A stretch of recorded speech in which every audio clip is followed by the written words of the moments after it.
and the Rockefellers in any review of the history of central banking and fractional banking, keep in mind, by now, central banks and the large commercial banks are up to 3 centuries old and deeply entrenched in the economic life of many nations. These banks are no longer dependent on clever individuals such as a Nathan Rothschild. Years ago, the question of ownership was important, but no longer. For example, both the Bank of England and the Bank of France were nationalized after World War II, and nothing changed, nothing at all. They endure and continue to grow, now protected by numerous laws, paid politicians, and mortgaged media, untouched by the changing of generations. 3 centuries have given them an aura of respectability. The old school tie is now worn by the 6th generation son, who's been raised in a system that he may never question, as he is named to serve on the governing boards of countless philanthropic organizations. To focus attention today on individuals or families, or to attempt to sort out the current holders of power, serves little useful purpose and would be a distraction from the cure. The problem is far bigger than that. It is the corrupt banking system that was and is being used to consolidate vast wealth into fewer and fewer hands that is our current economic problem. Change the names of the main players now, and the problem will neither go away nor even miss a beat. Likewise, among the hordes of bureaucrats working in the World Bank, central banks, and international banks, only a tiny fraction have any idea of what's really going on. No doubt they'd be horrified to learn that their work is contributing to the terrible impoverishment and gradual enslavement of mankind to a few incredibly rich plutocrats. So really, there's no use in emphasizing the role of individuals anymore. And the problem even transcends the normal spectrum of political right and left. Both communism and socialism, as well as monopoly capitalism, have been used by the money changers. Today, they profit from either side of the new political spectrum. The big government, welfare state on the so-called left wing versus the neoconservative, laissez-faire capitalists who want big government totally out of their lives on the right wing. Either way, the bankers win. Monetary reform is the most important political issue facing this nation. That clarified, let's proceed to the conclusions in the spirit Lincoln declared, with malice towards none, with charity towards all. At the start of this video, we ask a number of troubling questions. Let's be sure we've answered them. What's going on in America today? Why are we over our heads in debt? Why can't the politicians bring debt under control? Why are we over our heads in debt? Because we're laboring under a debt money system that is designed and controlled by private bankers. Now, some will argue that the Federal Reserve System is a quasi-governmental agency. But the President appoints only 2 of the 7 members of the Federal Reserve Board of Governors every 4 years. And he appoints them to 14-year terms, far longer than his own. The Senate does confirm those appointments, but the whole truth is that the President wouldn't dare appoint anyone to that board of whom Wall Street does not approve. Of course, this does not preclude the possibility that some honorable men may be appointed to the Board of Governors. But the fact is that the Fed is specifically designed to operate independently of our government, as are nearly all other central banks. Some argue that the Fed promotes monetary stability. We saw the current head of the Bank of England, Eddie George, claim that this was the most important role of a central bank. In fact, the Fed's record of stabilizing the economy shows it to be a miserable failure in this regard. Within the first 25 years of its existence, the Fed caused 3 major economic downturns, including the Great Depression, and for the last 30 years has shepherded the American economy into a period of unprecedented inflation. Again, this is not some wild conspiracy theory. It's a well-known fact among top economists. As Nobel Prize-winning economist Milton Friedman put it, the stock of money, prices, and output was decidedly more unstable after the establishment of the Federal Reserve System than before. The most dramatic period of instability in output was, of course, the period between the 2 wars, which includes the severe monetary contractions of 1920-21, 1929-33, and 1937-38. No other 20-year period in American history contains as many as 3 such severe contractions. This evidence persuades me that at least a third of the price rise during and just after World War I is attributable to the establishment of the Federal Reserve System, and that the severity of each of the major contractions, 1920-21, 1929-33, and 1937-38, is directly attributable to acts of commission and omission by the reserve authorities. Any system which gives so much power and so much discretion to a few men so that mistakes, excusable or not, can have such far-reaching effects is a bad system. It is a bad system to believers in freedom just because it gives a few men such power without any effective check by the body politic. This is the key political argument against an independent central bank. To paraphrase Clemenceau, money is much too serious a matter to be left to the central bankers. We must learn from our history before it is too late. Why can't politicians control the federal debt? Because all our money is created out of debt.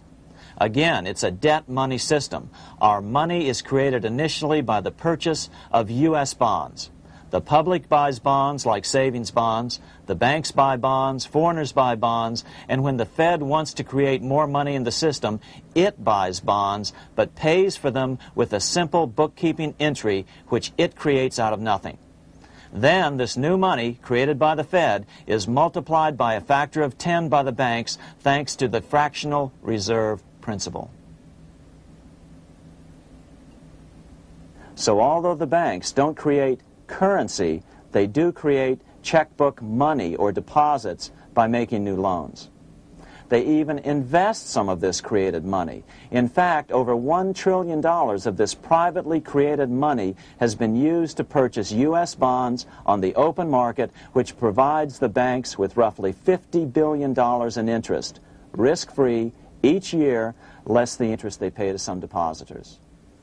In this way, through fractional reserve lending, banks create over 90% of the money and therefore cause over 90% of our inflation. What can we do about all this? Fortunately, there's a way to fix the problem fairly easily, speedily, and without any serious financial problems. We can get our country totally out of debt in 1 to 2 years by simply paying off these U.S. bonds with debt-free U.S. notes, just like Lincoln issued.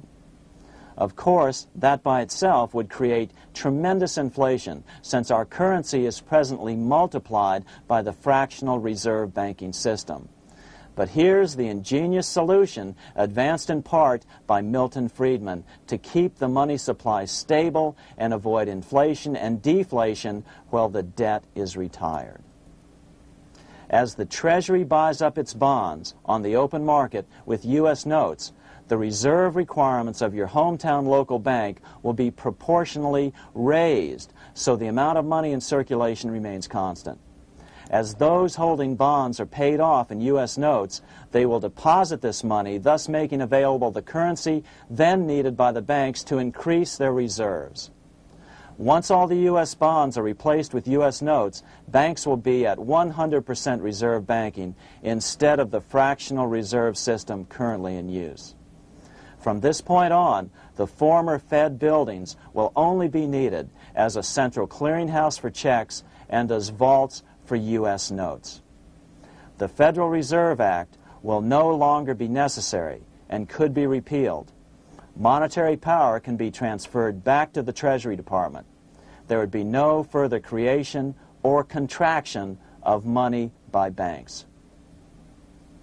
By doing it this way, our national debt can be paid off in a single year or so, and the Fed and fractional reserve banking abolished without national bankruptcy, financial collapse, inflation or deflation, or any significant change in the way the average American goes about his business. To the average person, the primary difference would be that for the first time since the Federal Reserve Act was passed in 1913, taxes would begin to go down. Now there's a real national blessing for you, rather than for Hamilton's banker friends. Now let's take a look at these proposals in more detail. Here are the main provisions of a Monetary Reform Act which needs to be passed by Congress. We've drafted a proposed Monetary Reform Act which follows at the end of this tape. Of course, variations with the same results would be equally welcome. 1. Pay off the debt with debt-free U.S. notes. As Thomas Edison put it, if the U.S. can issue a dollar bond, it can issue a dollar bill. They both rest purely on the faith and credit of the United States government. This amounts to a simple substitution of one type of government obligation for another. One bears interest, the other doesn't. Federal Reserve notes could be used for this as well, but could not be printed after the Fed's abolished as we propose, so we suggest using U.S. notes instead. 2. Abolish fractional reserve banking. As the debt is paid off, the reserve requirements of all banks and financial institutions would be raised proportionally at the same time to absorb the new U.S. notes, which would be deposited and become the bank's increased reserves. Towards the end of the first year of the transition period, the remaining liabilities of financial institutions would be assumed or acquired by the U.S. government in a one-time operation. In other words, they too would eventually be paid off with debt-free U.S. notes in order to keep the total money supply stable. At the end of the first year or so, all of the national debt would be paid, and we could start enjoying the benefits of full reserve banking. The Fed would be obsolete, an anachronism. 3. Repeal the Federal Reserve Act of 1913 and the National Banking Act of 1864. These acts delegate the money power to a private banking monopoly. They must be repealed, and the money power handed back to the Department of Treasury, where they were initially under President Abraham Lincoln. No banker or person in any way affiliated with financial institutions should be allowed to regulate banking. After the first two reforms, these acts would serve no useful purpose anyway, since they relate to a fractional reserve banking system. 4. Withdraw the U.S. from the IMF, the BIS, and the World Bank. These institutions, like the Federal Reserve, are designed to further centralize the power of the international bankers over the world's economy, and the U.S. must withdraw from them.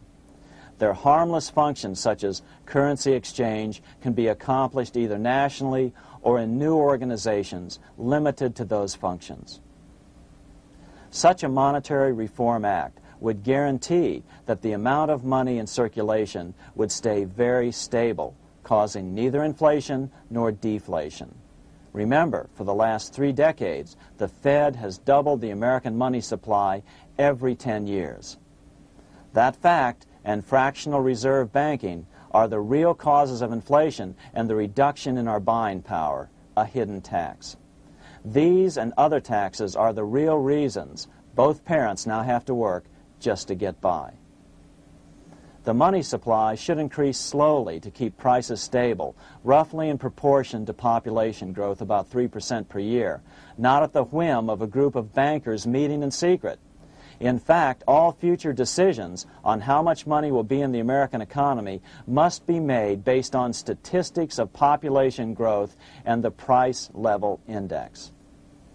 The new monetary regulators and the Treasury Department, perhaps called the Monetary Committee, would have absolutely no discretion in this matter except in time of declared war.